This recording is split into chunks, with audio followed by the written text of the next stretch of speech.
여러분 반갑습니다.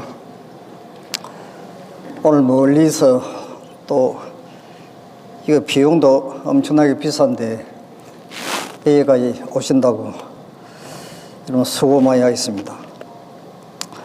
하나님께서 여러분들 크게 축복해 주시길 빌겠습니다. 제가 이 집회를 위해서 참 오랫동안 제가 새벽마다 기도를 많이 드리고 여기 왔습니다. 여기 보니까 하나님을 너무나 사랑하시고 예수님의 재림을 너무너무 간절히 사모하시는 남은 백성들이 여기 오신 것 같습니다. 제가 요즘 일어나고 있는 세상의 징조들을 바라보면서 예수님의 재림이 너무너무 임박했다 하는 것을 너무 뼈저리게 좀 느끼고 있습니다. 그래서 우리가 이때를 위해서 우리가 무엇을 준비해야 할 것인가. 그래서 제가 이번에 3시간을 준비를 했는데 오늘 첫 번째 시간으로 윌리엄 밀로의 재림운동과 우리의 준비라고 하는 제목을 가지고 우리 같이 말씀을 연구하려고 합니다. 본문 말씀은 계시록 10장 3절에서 11절에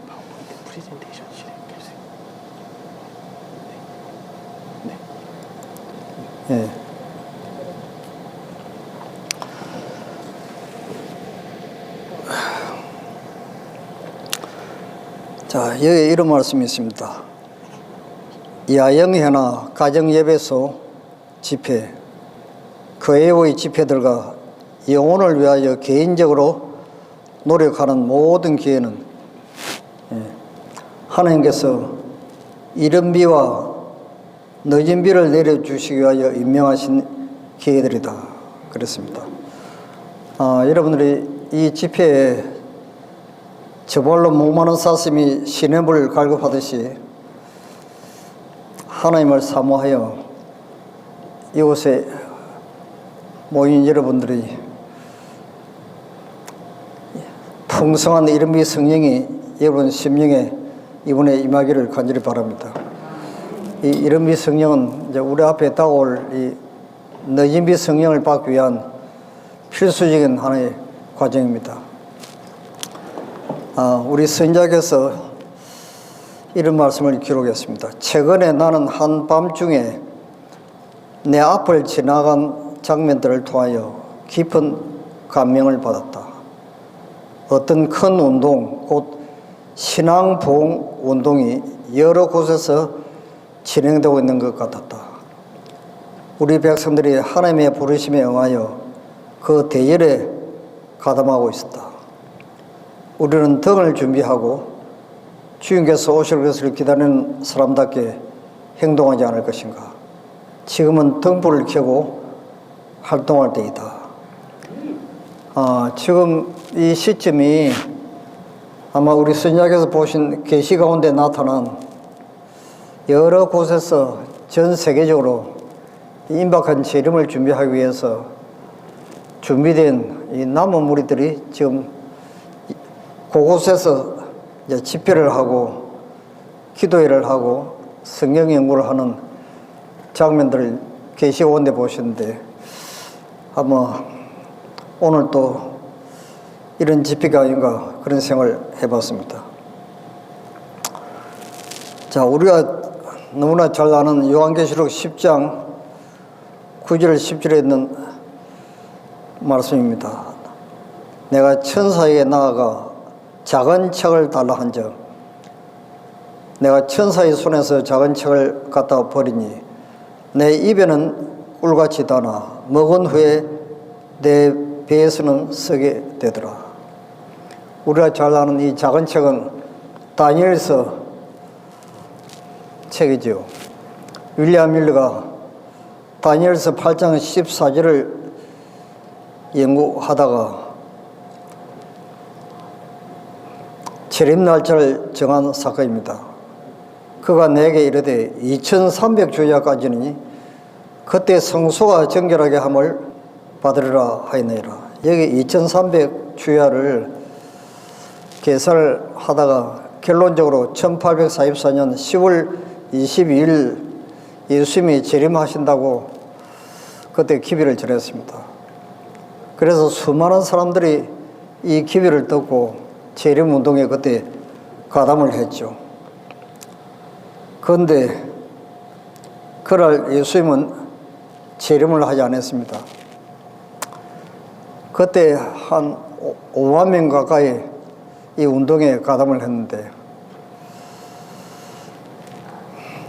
수많은 사람들이 대실망을 당하고 주님을 떠나서 결국 2년 후에 남은 무리가 50명밖에 남지 않았습니다. 이제 이 무리만 진정으로 예수님의 재림을 준비하고 있었던 그 설리로운 청년들에게 속한 계급이었습니다. 자, 이 사건을 통해서 오늘 우리 앞에 일어나고 있는 이 사건들을 통해서 우리가 재림을 어떻게 준비해야 할지 여기에 귀한 교훈을 우리가 배우게 됩니다. 그래서 그날 이제 예수님이 재림을 하지 못하고 수많은 재림운동에 가담했던 사람들이 자기 재산을 다 팔고 모든 돈을 다 차해서 가난한 사람들에게 나눠주고 완전히 내일이면 이제 하늘나라에 간다고 모든 준비를 다 하고 있었는데 결국은 예수님은 그날 재림을 하지 않은 것 때문에 너무나 큰 대실망의 골짜기로 이제 빠져들어갔습니다. 그때 수많은 형제들이 이제 다 다른 곳으로 이제 이사를 가고 남은 무리들이 남아서 하나님께 간절한 기도를 드렸습니다. 기도를 드리고 난 뒤에 그들과 함께 재림운동을 하고 떠났던 형제들을 또 믿음으로 또 용기를 주기 위해서 그들을 찾아 떠났죠. 자, 여기 보면 그들이 기도할 때 그는 빛이 올 것이라는 확신이 들었다. 얼마 후 이 에드손, 하이람 에드손이죠. 하이람 에드손과 한 친구가 동료 재림교인들을 방문하기 위하여 옥수수 밭을 가로지르고 있었다. 그때 한 손이 그의 어깨를 만지는 것처럼 느꼈다. 그는 보기 위하여 눈을 돌렸다. 마치 이상 가운데 있는 듯이 하늘이 열리고 하늘 성소에 계신 그리스도께서 지성소로 들어가셨다. 그래서 그날 예수님이 이제 재림을 하지 않았기 때문에 그 남아있는 마지막 남은 무리들이 하나님께 너무나 간절하게 기도를 드렸는데 그 기도 응답으로 예수님이 그날 성소에 계시다가 이제 지성소로 들어가는 장면을 하이람 에드손과 그 친구에게 그 계시를 보여주었습니다. 그렇게 해서 우리가 계시록 10장 11절에 있는 말씀처럼 제가 내게 말하기를 네가 많은 백성과 나라와 방언과 임금에게 다시 예언하여 하리라 하는 이 말씀이 예언이 이제 성취되는 것이죠. 다시 예언하리라. 이 초대 교회가 탄생한 것도 예수님께서 십자가에 돌아가신 후 대심랑 후에 초대 교회가 탄생한 것처럼 재림교회도 똑같이 대실망 후에 다시 재림교회가 탄생을 하게 됩니다.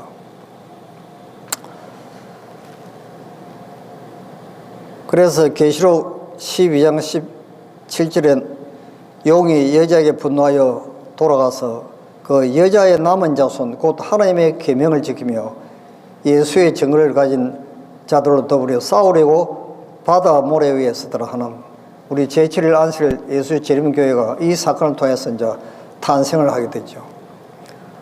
자, 내가 그 발 앞에 엎드려 경배하려 하니 그가 나더러 말하기를 나는 너와 및 예수의 증거를 받은 네 형제들과 같이 된 종이니 삼가 그리하지 말고 오직 하나님께 경배하라. 예수의 증거는 대언의 영이라 하더라. 이 대언의 영이 영어에 나오는 그 스피릿 오브 프로페시 예언의 신입니다. 우리가 여러분들이 가지고 있는 이 예언의 신이 다시 예언하리라 하는 이 수많은 하나님의 계시를 받고 좀 기록한 책이 좀 예언의 시입니다. 그래서 우리 제7일 안식일 예수 재림교회가 이 사건 때문에 이제 탄생을 하게 됐죠. 자, 1844년 대실망 이후 재림교인들이 저희의 믿음을 굳게 지키고 연합의 정신으로 밝혀지기 시작하는 하나님의 섭리를 따랐더라면 그들은 하나님의 구원을 보았을 것이고 그랬습니다. 자, 여기에 기록되어 있는 이 하나님의 섭리의 사건, 이게 굉장히 중요한 사건입니다. 이거는 여러분 개인의 생애도 그렇고 이 세상도 그렇고 국가도 마찬가지지만 또 하나님께서 우리 개인의 생애도 하나님의 계획표를 가지고 지배하고 계십니다. 한 국가도 역시 하나님께서 지도자를 선택하고 또 다스리는 것도 하나님께서 그렇게 하시는 것이죠. 이 세상 마지막 사건도 하나님의 섭리를 따라서 이제 진행됩니다. 자, 이 섭리의 사건이 무엇입니까? 대실망의 골짜기로 떨어졌습니다. 대실망의 골짜기. 그러니까 그들이 이 재림운동에 가담했던 사람들이 예수님이 그를 재림하지 아니하시고 그 당시에 수많은 사람들로부터 조롱과 멸시와 경멸과 그런 너무나 큰 마음의 상처를 받았다 할지라도 실망을 하지 않고 믿음으로 전진을 했더라면 그 말이죠. 주님께서는 저들의 노력과 함께 큰 능력을 베풀었을 것이며 사업은 끝나고 보상받을 당신의 백성을 영접하기 위하여 벌써 주님께서는 오셨을 것이다. 그렇게 기록되어 있습니다. 자, 그래서 이 사건을 보면서 제가 이제 오늘 이제 힌트를 얻어가지고 오늘 설교를 제가 오늘 이 저녁에 준비를 했습니다. 자, 이걸 여러분들 보시면 이 그리스도의 재림이 가깝다는 선포 아래 널리 보급된 개혁운동은 처녀들이 마중나가는 것으로 해석되었다. 이 비유에는 마태복음 25장에서처럼 두 부류가 제시되어 있다. 두 부류는 모두 등, 곧 성령을 가지고 그 빛을 의지하여 신랑을 맞으러 나갔다. 그런데 미련한 자들은 등을 가지되 기름을 가지지 아니하였으나 설기 있는 자들은 그릇에 기름을 담아 등과 함께 가져갔다. 여러분, 기름이 무엇입니까? 기름. 우리 안에 성령이 거하시는 사실은 하나님의 사랑이 우리에게서 흘러나오는 사실로 증거될 것이다. 우리의 생애 가운데 나타나는 그리스도의 품성의 아름다움과 향기는 하나님께서 진실로 당신의 아들을 이 세상의 구주로서 보내셨다는 것을 증거한다. 이 등잔 속에 있는 기름은 성령이고 그 성령은 곧 하나님의 품성인 사랑을 상징하는 것이죠. 이것이 기름입니다. 지금은 하나님의 말씀을 들을 뿐 아니라 지체하지 말고 등불과 함께 기름을 확보하도록 영혼들에게 간청해야 할 때이다. 그 기름은 그리스도의 의이다. 그것은 품성을 대표하며 품성은 정화될 수 없다. 아무도 다른 사람을 위해서 품성을 획득할 수가 없다.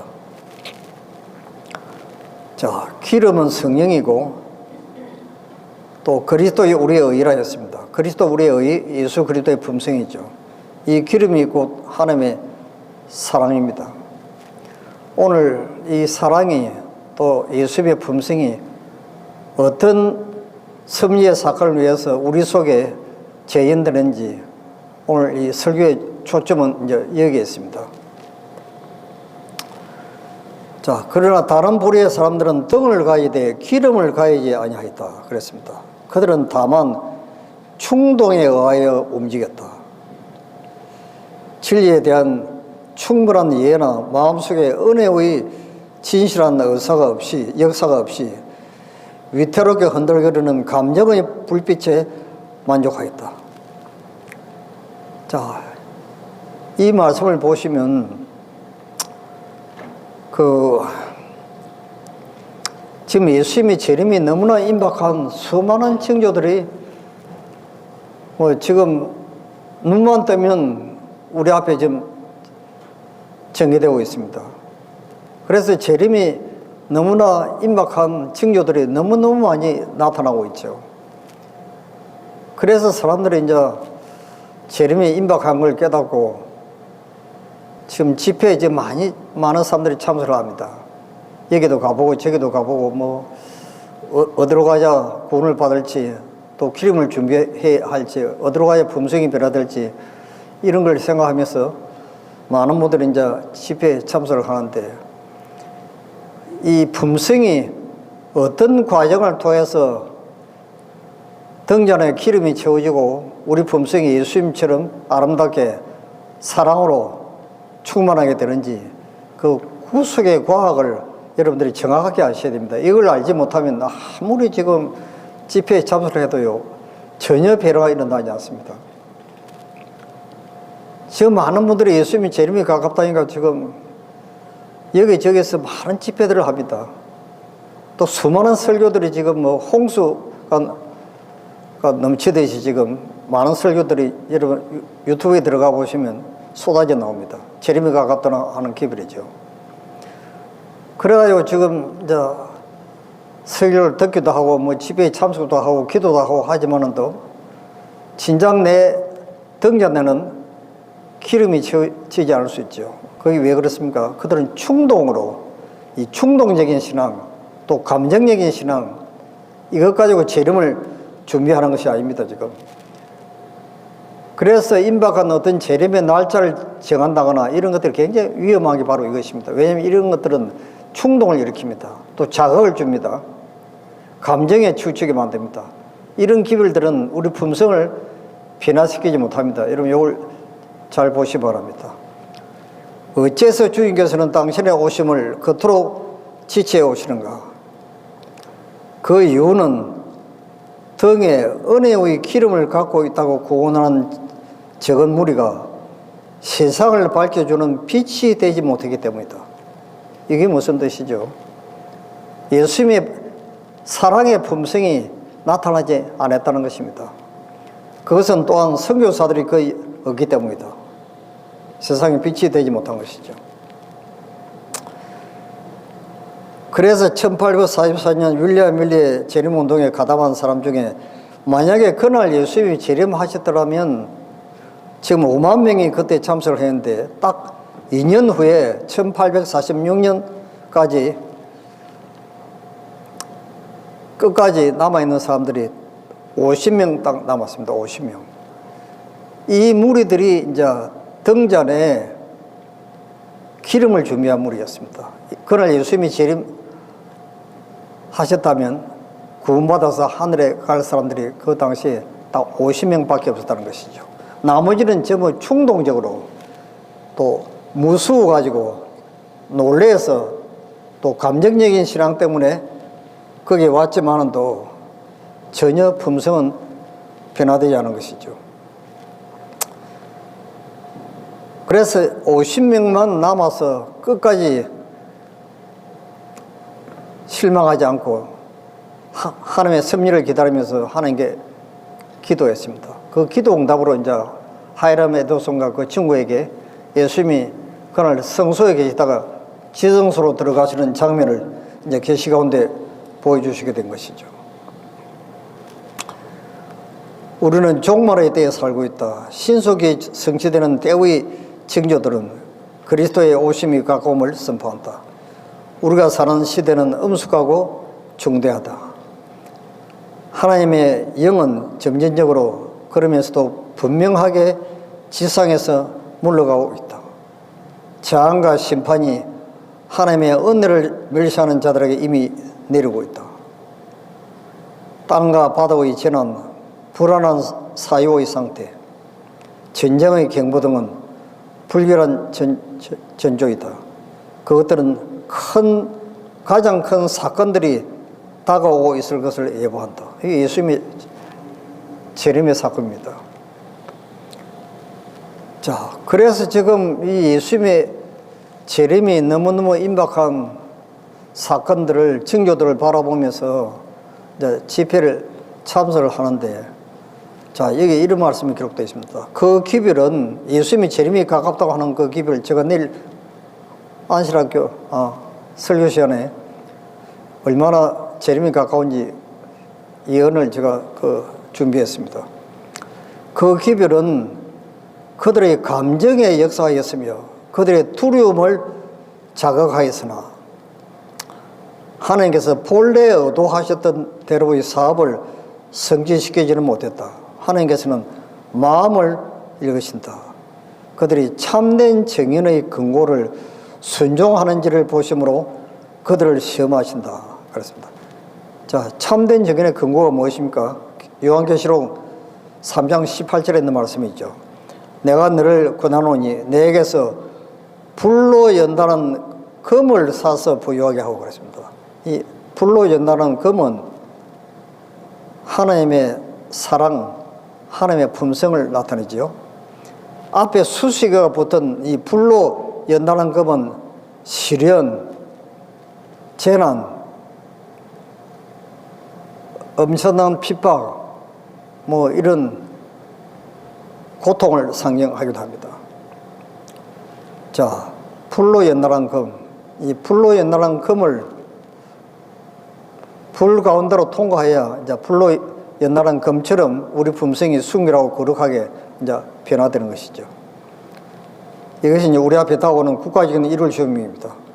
자, 그 다음에 흰옷을 사서 입어 벌거벗은 수치를 보이지 않게 하고, 이 흰옷은 그리스도 우리의 의죠. 자, 안약을 사서 눈에 발라 보게 하라. 이는 선과 악을 분별할 수 있는 영적인 식별력을 우리가 안약이라고 이야기를 합니다.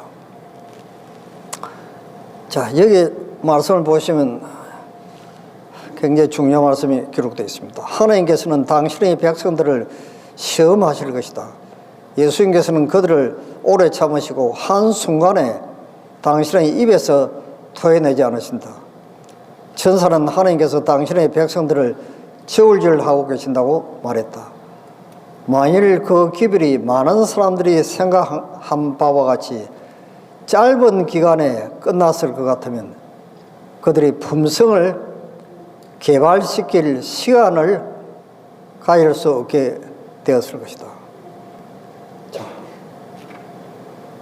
이 말씀은 굉장히 중요한 말씀이죠. 그러니까 우리 품성이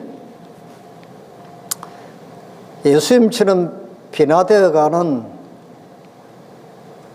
그 기간이 있다는 것입니다. 성화되어가는 기간, 그걸 지금 설명을 하고 있습니다. 짧은 시간에 끝났을 것 같으면 그들이 품성을 개발시킬, 품성을 성화시킬 그 말이죠. 시간을 가질 수 없게 되었을 것이다.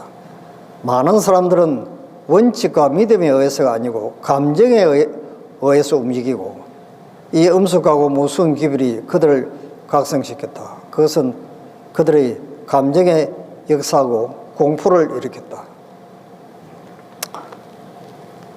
자, 이 말씀이 보시면 그들에게 하늘에 적합한 품성을 이룰 수 있는 은혜의 시기가 여러 해 동안 주어졌다. 그렇게 기록됩니다. 여러 해 동안. 이게 무슨 말입니까?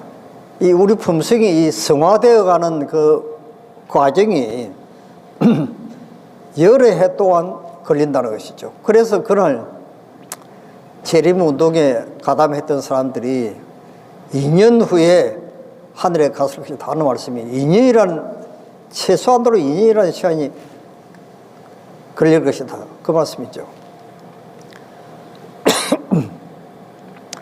그러나 그들은 순기를 좋아하는 마음을 배양하지 않고 하늘의 방언을 결코 배우지 않았으므로 이제는 너무나 늦었다. 하나님께서 우리에게 바라시는 것은 우리 일생 동안 매일매일 현재와 내세를 위한 품성을 건설하는 법을 계속 배우는 것이다. 그분은 우리를 시련과 역경 속에다 두실 것이다. 이걸 잘 보십시오. 그분은 우리를 시련과 역경 속에다 두실 것이다. 만약 우리들이 그리스도의 온유함을 갖지 못하고 그리스도의 학교에서 예수님에게서 계속 배우지 못하면 우리는 그리스도의 멍에를 메고 있지 않다는 것을 알아야 한다. 그래서 팔복에 심령이 가라는 자는 복이 없나니 천국이 저희 것이며 애통하는 자는 복이 없나니 저희가 위로를 받을 것이며 온유한 자는 복이 없나니 저희가 땅을 기업으로 얻을 것이며, 거기에 이 우리 품성이 예수님처럼 변화되어가는 계단들이 나옵니다. 계단들이. 그래서 지금 이 시련과 역경은 애통하는 자는 복이 나니 그 두 번째 계단이죠. 이 계단을 통과하면 온유라고 하는 세 번째 계단으로 우리가 성화되어 갑니다. 그래서 윌리엄 밀러 운동 당시에 대실망의 골짜기 그들이 섭리 가운데 조롱을 받고 핍박을 받고 모욕을 받고 재산도 다 없어지고 그렇게 엄청난 신을 받았지만은 또 그것이 섭리의 사건이라고 생각하고 믿음으로 받아들였더라면 시련과 역경을 통해서 그들이 예수님과 같은 온유한 심령으로 변화가 일어나서 그 당시에 사람들이 2년 후에는 전부 하늘나라에 들어갔을 것이다. 그것을 지금 기록을 한 것입니다. 지금 이것은 여러분과 저에게 굉장히 중요한 한 기별을 우리에게 좀 가르쳐 주고 있습니다. 이 섭리의 사건에 의해서 여러분의 개인의 생애도 지금도 마찬가지입니다. 지금도 예수님의 재림이 지금 임박하기 때문에 지금 우리의 개인의 생에서 아침 딱 눈 뜨면 잘 때까지 일어나는 수많은 사건들이 일어납니다. 이게 하나의 섭리의 사건들이죠. 이 섭리의 사건들을 내가 어떻게 하나님의 말씀으로 하나님 뜻대로 내가 굴복하고 순종하고 내가 그리스도 안에 거하는 것에 따라서 우리 품성이 예수님처럼 성화되어 가므로 재림을 이제 준비하고 하나님의 인을 받을 준비를 하게 되는 것이죠. 어떤 이들은 능력 있고 행복한 시간을 갖지 못하면 집회에 만족을 느끼지 못한다. 그들은 이를 위하여 애쓰며 감정의 흥분을 또 일으킨다.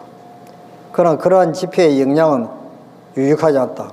그래서 이 날짜를 정하거나 뭐 옛날에 보면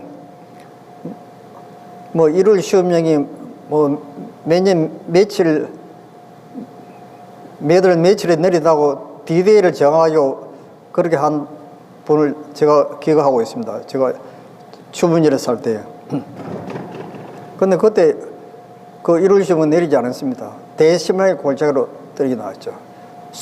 많은 사람들이 그 기회를 듣고 흥분하고 아 며칠 남았다 또 일주일 남았다 뭐 3일 남았다 하면서 뭐 심지어 우리 집사람도 뭐 하여튼 물을 어디 미리 받아놔야 된다 하고 저보고 시장에 가서 뭐 빈 큰 물통을 5개나 제가 뭐 사가지고 온 기억도 나고 그렇습니다. 그때 예수님이 재림 안 했습니다. 또 어떤 분은 또 몇 월 며칠 날 또 예수님 재림한다고 해가지고 또 달력에다 그걸 또 표시를 해놓고 또 눈이 빠지도록 기다렸는데 제가 알기로는 2번, 3번 넘어갔습니다. 이런 식으로 해가지고 우리 품성이 변화되지 않는다는 것입니다. 이거는 자극을 받는 것이죠. 이건 감정을 흥분시키는 것입니다. 영적 발전을 위하여 가장 유익한 집회는 각자가 자신을 살피며 진지하고 아주 겸손하게 그리스도를 배워야 하는 그런 집회다. 이건 이제 믿음으로 말하면 의의 기분이죠. 예수님을 아는 것입니다. 예수님에 대해서. 예수님이 오늘 재림하시든 10년 후에 오시든 그 아무 상관없이 날마다 예수님을 배우는 것입니다. 예수님에 대해서 알아가는 것이죠. 우리가 필요로 하는 변화는 마음의 변화이다. 그러나 그러한 변화는 그분의 은혜가 우리에게 임하셔서 우리의 품성을 변화시키도록 하기 위하여 열렬히 기도함으로서만 일어날 수 있다. 이것이 오늘날 우리가 필요로 하는 변화이다. 우리는 참으로 진지한 마음을 가지고 내가 구원을 받기 위하여 무엇을 해야 할 것인가를 물어보아야 한다. 우리는 하늘을 향하여 어떤 계단을 밟아야 할 것인가를 꼭 반드시 알아야 된다고. 반드시요. 여러분, 이 계단이 무엇입니까, 여러분? 베드로 후서 1장 10절 11절에 나와 있습니다. 성화는 전이라는 것이다. 베드로가 한 말 가운데 연속적인 계단이 제시되어 있다. 너희가 더욱 힘써 너희 믿음의 덕의 지식의 절제를. 여러분, 이 계단입니다. 우리가 처음 예수님을 믿고 침례받으면 첫 계단이 뭡니까? 믿음에서부터 시작하죠. 그 다음 두 번째 계단이 뭡니까? 더 거듭나는 것입니다. 성령으로.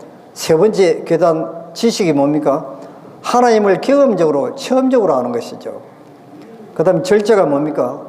내가 화가 나고 짜증날 때 참을 수 있는 인내력, 내 마음을 조절할 수 있는 절제를, 감정을 조절하는 절제를 설명하고 있죠.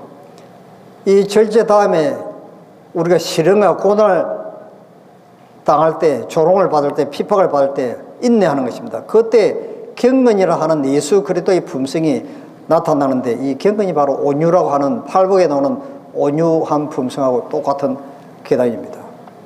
이 계단이 나타나면 행위를 내 몸처럼 사랑하고 하나님을 첫째로 사랑하는 마지막 계단에 사랑이라는 계단으로 이제 성화되어 가는데, 이것이 바로 하나님의 인이고 너지미 성령입니다. 너지미 성령. 우리가 이걸 지금 배우는 것입니다. 지금 매 계단을 견뎌 참고 참된 정언의 근거에 순종하기 위하여 그 대가가 어떤 것이든지 두려워하지 않고 극복한 사람들은 너지미 성령을 받을 것이요 변화함을 받게 적합하게 될 것이다. 여기 매 계단을 견뎌 참고 하는 이것이 바로 참된 정연의 근면, 이 똑같은 것입니다. 지금 과실을 맺는다는 것은 무슨 뜻인가? 그것은 한 주일에 한 번씩 집회에 참석하고 기도해 와서 간증을 하는 것이 전부가 아니다. 매일매일 우리가 그리스도 안에 있음이 발견되어야 하며, 우리의 가정에서 사학과 생활의 모든 관계에서 인내심을 가지고 그리스도의 정신을 나타내는 열매를 맺어야 한다. 이 말씀이 너무너무 중요한 것 같습니다. 여러분, 구원이 무엇입니까? 예수님이 내 마음속에 임재하는 걸 우리는 믿음으로 말미암아 기별의 핵심입니다. 매 순간 내 마음속에 예수님이 임재하시는 것입니다. 내가 예수님이 임재하시는 것을 경험을 통해서 내가 느끼는 것이죠. 예수님의 임재는 예수님의 품성을 닮아가려고 노력하는 사람들에게 예수님은 우리 속에 임재하신다고 그러거든요. 예수님은 말씀에 의해서 우리 속에 임재하십니다. 자아가 죽어 없을 때 예수님은 우리 속에 임재하십니다. 예수님은 우리 속에 임재하시는 여러 가지 방법을 기록을 하고 있습니다. 그리고 매일 그들은 육체를 신뢰하지 않고 그들의 몸을 복종시켜서 어떻게 매일 그리스도 안에 거하고 그분을 선택하는지를 깨닫게 되었다. 자신을 항상 굴복시켜야 한다. 그들은 이 그리스도와의 연합을 믿음으로 말미암아 또는 그들의 마음을 항상 그에게 바침으로 말미암아 유의해야 할 것이다. 이게 포도나무 비유입니다. 여러분, 포도나무가 포도나무에 붙어 있지 아니하면 절로 열매를 맺을 수 없는 것처럼 우리는 매 순간 내 마음속에 예수님이 임재하셔야 됩니다. 이걸 여러분 연습하셔야 되고 훈련하셔야 됩니다.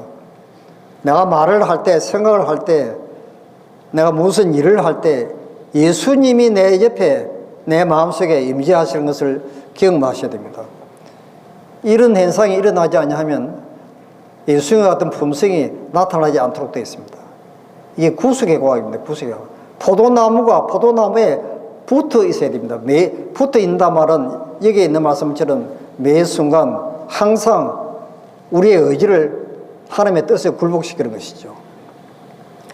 거기에는 매일 믿음으로 그분을 선택하고 그분과 동행하며 그분을 내 인생의 왕으로 삼으면서 의지를 끊임없이 굴복시키는 것이 있다.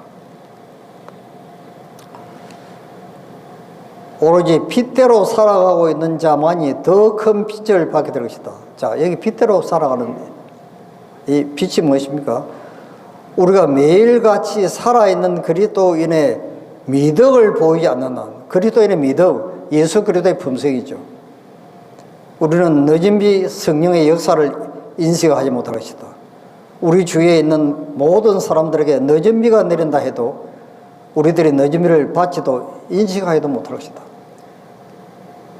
그래 지금 우리가 받고 있는 이 이름이 성령은 예수 그리스도의 품성으로 매일 변화되어가는 이 과정을 우리는 이름이 성령이라고 지금 이야기를 하고 있습니다. 그리스도인의 미덕을 보이지 않는 한, 날마다 이른비를 받는 사람, 날마다 예수 그리스도의 형상으로 성화되어가는 이 사람들이 늦은 비를 받게 되는 것이죠. 끊임없이 하나님의 빛 가운데서 걸어가라. 하나님의 품성을 밤낮 명상하라 그랬습니다. 하나님의 품성을 밤낮 명상하라. 이것이 빛입니다. 빛. 여러분, 성령을 반독하는 것은 우리가 하나님의 품성을 닮아가는 것이고 이것이 하나님의 사랑을 우리 마음속에 재현시키는 것입니다. 여기에다 초점을 맞추셔야 됩니다. 여러분, 다른 데 아무리 초점을 맞춰봐야 변화가 일어나지 않습니다. 여러분, 이거 여러분 잘 보셔야 됩니다. 자, 우리가 지금 우리 앞에 지금 국가적인 1월 시험이 기다리고 있습니다. 지금 이 1월 시험령이 얼마나 임박했는지 제가 내일 안실 서울시안에 제가 자세히 말씀을 드리겠습니다. 이걸 우리는 요셉의 환란이라고 합니다. 요셉의 환란. 여러분, 야곱의 환란이 있고 요셉의 환란이 있습니다. 이 요셉의 환란을 통과한 사람들이 야곱의 환란을 통과하게 되는 것이죠. 자, 아모스 6장 6절에 대접으로 포도주를 마시며 귀한 기름을 몸에 바르면서 요셉의 환란을 인하여는 근심치 아니하는 자로다. 아모스에 나오는 말씀이 여러분 국가적인 1월 시험이 여기 나옵니다. 내가 명령하여 이스라엘 족속을 만국 중에서 체질하기를 곡식을 체질한 같이 하려니와 한 알갱이도 땅에 떨어지지 아니하리라. 여기에 나오는 이 명령, 국가적인 1월 시험입니다. 이때 알곡과 가라지를 분리시키는 마지막 최후의 흔들림의 절정이 국가적인 1월 시험입니다. 이때 알곡은 단 한 날도 떨어지지 않는다고 기록되어 있습니다. 이게 바로 예루살렘이 멸망당할 때 그리스도인들은 한 사람도 죽임을 당하지 않았다는 똑같은 말씀입니다. 이 말씀이요. 자, 스바냐 2장에도 국가적인 1월 시험에 대한 말씀이 또 기록되어 있습니다. 자, 수치를 모르는 백성아 모일지어다 모일지어다. 명령이 시행되기 전에, 여러분 이 명령이라는 단어를 잘 보십시오. 명령이 시행되기 전에 광음이 개같이 지나가기 전, 이것도 흔들림이죠. 여호와의 진노가 너희에게 임하기 전, 여호와의 분노의 날이 너희에게 임하기 전에 그러하지다. 이 명령이 국가적인 1월 시험입니다.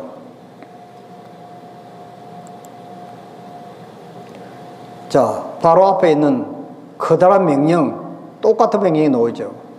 즉 일월 휴명을 통해서 하나님께서는 순결하고 진실되며 성화된 사람들을 소유할 것이요 저들로 늦은 비를 위해서 준비하게 하실 것이다. 그랬습니다. 그러니까 일월 휴명이 내리면 이미 그때는 알곡과 가라지가 완전히 분리되는 순간이기 때문에 지금 예수 그리스도의 형상으로 지금 알곡으로 지금 물어 이어가고 있지 않냐면 아무도 늦은 비도 못 받고 하나님의 인도 못 받습니다. 이건 아무것도 안 되는 것이죠. 그래서 여러분들이 이 요셉의 경험을 통해서 어떻게 좀 우리 품성이 변화되는지 이걸 보십시오. 자신을 부인하라. 그리고 빨리 서두르라고 천사가 말했다. 우리들 중에 어떤 이들은 진리를 받아들이고 한 계단씩 앞으로 나아가는 중에 있다. 그러나 지금은 시간이 거의 끝나가고 있다. 지금 시간이 없죠. 그러므로 우리가 여러 해에 걸쳐서 배운 것들을 그들은 몇 달 안에 배워야 할 것이다. 몇 달 안에. 이게 국가적인 일월 휴명입니다. 그러나 하나님의 섭리 가운데서 이러한 경험조차도 그에게 축복이 될 것이었다. 다른 방법으로는 여러 해에 걸려서도 배울 수 없었을지 모를 것을 그는 몇 시간 안에 배웠다. 그러니까 이 요셉이 17년 동안을 자기 가정에서 아버지, 할아버지에게서 배운 성경 말씀과 부조들의 생애와 그동안 십몇 년 동안 배웠던 그 성경 지식이 자기 품성으로 변화되기 위해서 엄청난 시련과 고난의 골짜기 속으로 이제 하나님의 섭리 가운데 이제 떨어져 나가게 되죠. 하나님의 섭리 가운데서 이러한 경험조차도 그에게 축복이 될 것이다. 다른 방법으로는 열에 걸려서도 배울 수 없을지 모를 것을 그는 몇 시간 안에 배웠다고. 그러니까 시련은 품성 변화를 위한 엄청난 축복인 것입니다. 그래서 우리에게 다가오는 모든 시련, 재난, 고통, 이런 심의스러운 환란들은 어떻게 보면 변장된 축복하고 똑같은 것이죠. 우리가 산성문에 나와 있는 말씀처럼. 그래서 하나님께서는 우리에게 항상 가장 좋은 것만 주신다는 것을 여기서 우리가 배울 수가 있는 것입니다. 하나님께서는 그대가 지상의 위대한 사람들에게서 배울 수 있는 것보다 그분의 성령에 의해서 한순간에 더 많은 것을 가르칠 수 있다고. 한순간에요. 이 한순간에 더 많은 것을 가르칠 수 있다는 이 말씀은 고난 속에 있을 때 그렇다는 겁니다. 고난과 시련 속에 있을 때. 그러나 고난과 시련 속에 있을 때는 믿음이 있는 사람에게는 엄청난 큰 축복이 되는 것이고 믿음이 없는 사람에게는 거의 재난과 고통과 스트레스가 되는 것이죠. 죽음인 것이죠. 왜냐하면 이 성령의 역사는 그 영혼이 행동에 옮기기로 결심을 강하게 하면 할수록 거기에 비례해서 성령은 강하게 부어진다 그랬습니다. 그러니 우리가 시련이나 고난을 당할 때 결심을 강하게 하게 만듭니다. 결심을. 그래서 초대 교회 때는 그렇게 핍박이 심했지만은 또 그들은 예수 믿는 것은 바로 완전히 사형선고로 마찬가지였습니다. 초대 교회 당시에는 집에서 쫓겨나고 재산도 다 잃어버리고 직장에서 쫓겨나고 완전히 거지처럼 얼마나 고통스러운 시간을 보냈는지 모릅니다. 그런데 그때 얼마나 많은 복음이 불붙듯이 등불에 불 붙듯이 번져나갔습니다. 성령이 폭발했죠. 하나님의 사랑이 태양처럼 온 세상을 휩쓸었습니다. 그래서 사단이 놀래가지고 작전을 쓴 것이 콘스탄틴 대제를 통해서 유화정전을 쓴 것입니다. 그렇게 해서 기독교와 태양숭배교를 타협시켜가지고 천주교를 만들었죠. 그렇게 해가지고 급속도로 교회 안에 세속적인 물결이 들어오면서 교회가 타락하고 믿는 사람들은 많아지지만도 진실로 구원받을 사람은 그 스스로 이제 나타나게 된 것이죠. 왜냐하면 환경이 좋아지니까 믿기 편하니까 뭐 믿음이 품성이 변화되질 않는 것이죠. 그래서 요셉이 자기가 구더기 속에 들어가고 이스마엘 대상에게 노예로 팔려가고 억울한 취급을 받아서 감옥에 들어가는 그 고통스러운 고통의 연속 속에서도 이 요셉은 내가 어떤 환경에 있더라도 나는 하나님 뜻대로 살 것이라, 하늘나라의 시민답게 내가 행동할 것이라고 결심을 이제 하게 된 것입니다. 그래서 요셉이 하루아침에 완전한 변화가 이제 일어나게 된 것이죠. 이 사단이 하는 일은 우리 마음을 약하게 만듭니다. 마음을 약하게. 아시겠어요? 마음을 약하게 만들면 사단이 지배하고, 마음을 강하게 하면 성령이, 하나님이 지배하십니다. 우리 마음을. 그래서 환경이 고통스럽고 시련과 고난이 닥쳐오면 우리는 결심을 자연적으로 강하게 합니다. 우리는. 그런데 환경이 좋아지면 결심이 약해집니다. 그래서 교회도 잘 안 오고 믿음도 희미해지고 뭐 기도도 잘 안 하게 되고 그런 현상이 일어나는 것이죠.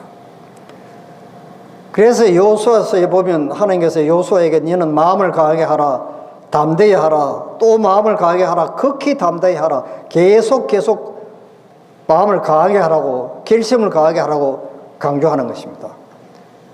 왜냐하면 이런 사람들을 하나님이 성령으로 사용하시는 것이죠. 이 마지막 시대도 똑같습니다. 똑같은 현상이 일어나는 것이죠. 우리가 잘 아는 다니엘의 세 친구들이 우상에게 절하지 아니하면 풀물 속에 집을 연다고 협박을 했지만도 다니엘의 세 친구들이 어떻게 했습니까? 긍휼히 타는 풀물 가운데서 능히 건져내시겠고 왕의 손에서도 건져내시리다. 그리 아니하실지라도 그래서 그리 아니할지라도 이게 얼마나 큰 결심입니까? 이거는 죽음을 각오한 결심이죠. 나는 죽더라도 나는 하나님께 충성을 하겠습니다. 그런 뜻 아닙니까요? 그러니까 변화가 일어나죠. 이 에스더서가 마찬가지입니다. 죽으면 죽으리라. 이 에스더서, 다니엘서 이게 마지막 예수님의 재림을 준비하는 사건하고 굉장히 중요한 기별이 여기 다 포함되어 있습니다. 이거요. 이 마지막 시대에는요, 죽으면 죽으리라 하는 그런 강한 결심이 없고서는요, 변화가 일어나지 않습니다. 이걸 아셔야 됩니다. 그래서 우리 앞에 국가적인 1월 유시민을 통해서 핍박이 필수적으로 좀 오도록 되어 있습니다. 이 사건 때문에 지금. 이거는 어떤 면에서는 축복이죠. 우리는 두려워할 필요가 없는 것이죠. 왜냐하면 하나님이 우리와 함께 하시기 때문에 두려워할 필요 없는 것이죠.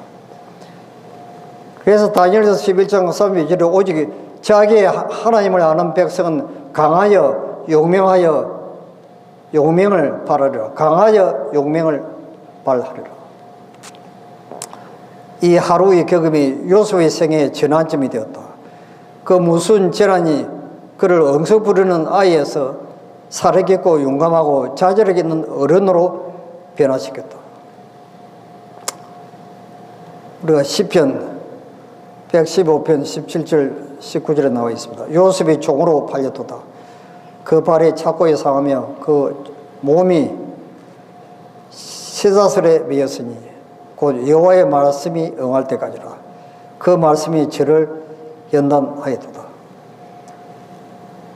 이 요셉의 생애를 기록한 그 미국의 유명한 우리 교회 목사님이 하나님께서 보낸 사람이라는 책을 썼습니다.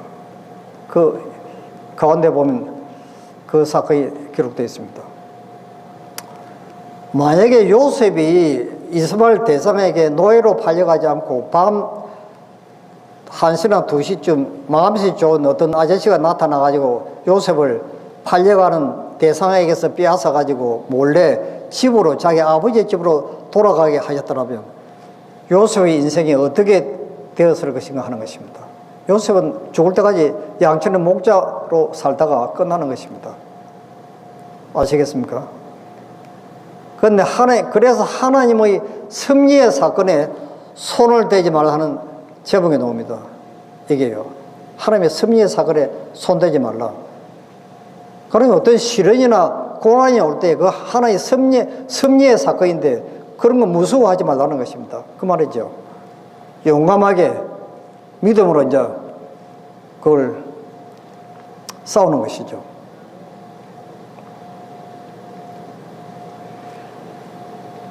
여기 보면 고난과 시련은 그리스도와 같은 생활의 학교에 있어서 필수 과정이네요. 필수 과정.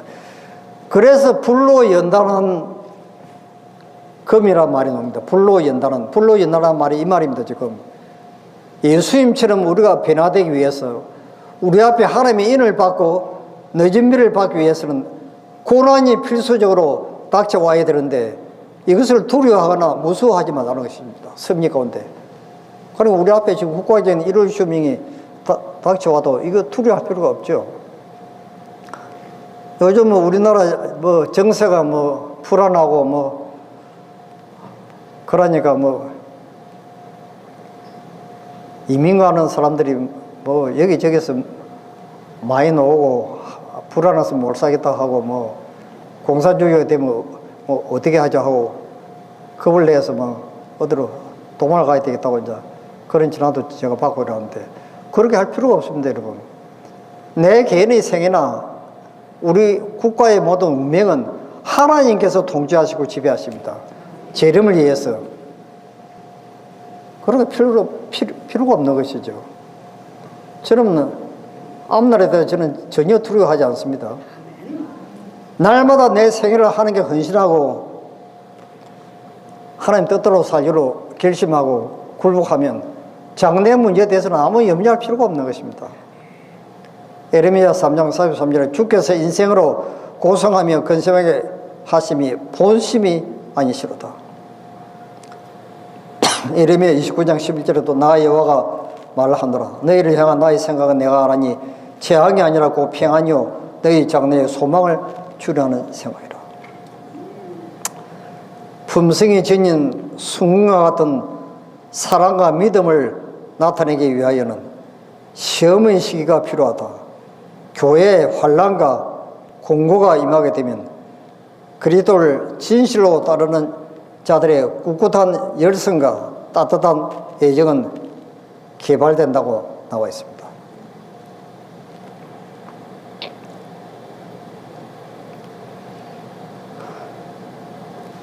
자, 시간이 지금 다 되어서 지금 결론을 말씀드려야 되건데요. 하나님께서는 당신께서 택하신 백성들을 간단 없이 끊임없이 돌보신다. 하나님께서는 당신의 자녀들에게 그들의 현세와 내세의 유익에 기여한 것 외에는 어떤 고통도 그들에게 닥치도록 허락하지 않으신다. 여러분, 얼마나 참 강한 약속이 있습니까, 여러분? 우리의 유익을 위해서 허락하는 시험에는 단 하나도 통과시키지 않는다는 것입니다. 그래서 환난의 때는 그리스도와 같은 품성을 이룰 가혹한 시련의 때이다. 여러분, 일월 시험이 두렵습니까요? 핍박이나 매매 금지가 두렵습니까? 두려워할 필요가 없습니다, 여러분. 하나님은 우리에게 가장 좋은 것만 주십니다. 하나님을 사랑하는 자에게는 모든 것이 합력하여 선을 이룬다고 했습니다. 사람이 감당할 시험밖에는 너희에게 당한 것이 없나니 오직 하나님은 미쁘사 너희가 감당지 못할 시험당을 허락지 아니하시고 시험당할 점에 또한 피할 길을 내사 너희로 능히 감당하게 하시느니라. 고린도전서 10장 13절에 우리 하늘 아버지께서는 믿는 자에게 그 시련이 오도록 허락하기 전에 모든 시련 하나하나를 저울에다 이렇게 달아보시고 무게를 달아보신다 했습니다. 그래서 우리가 견뎌야 할 사람들의 환경들과 힘을 신중히 고려해 보신다. 그러고 나서 그분께서는 저항할 수 있는 능력보다 더 큰 유혹들을 결코 허락하시지 않으신다. 그래서 믿음이라는 것은 하나님을 신뢰하는 것입니다. 하나님께서 우리를 사랑하시기 때문에 우리의 유익을 위하여 제일 좋은 것이 무엇인지를 아신다고 믿는 것이다. 그런 믿음을 가질 때 우리는 자신의 길을 택하지 않고 하나님의 길을 택하게 된다. 이게 결론입니다, 여러분. 믿음은 항상 우리에게 가장 좋은 것만 주신다는 것을 믿는 것을 믿음이라 합니다. 그리고 우리 앞에 어떤 시련과 고난이 닥친다 할지라도 그것도 축복이고 좋은 것이라는 것입니다. 왜 그렇습니까? 고난과 시련 속에서만 우리 품성이 정금처럼 예수님과 같은 품성으로 변화되기 때문에 그런 것이죠. 자, 제가 기도하고 마치겠습니다.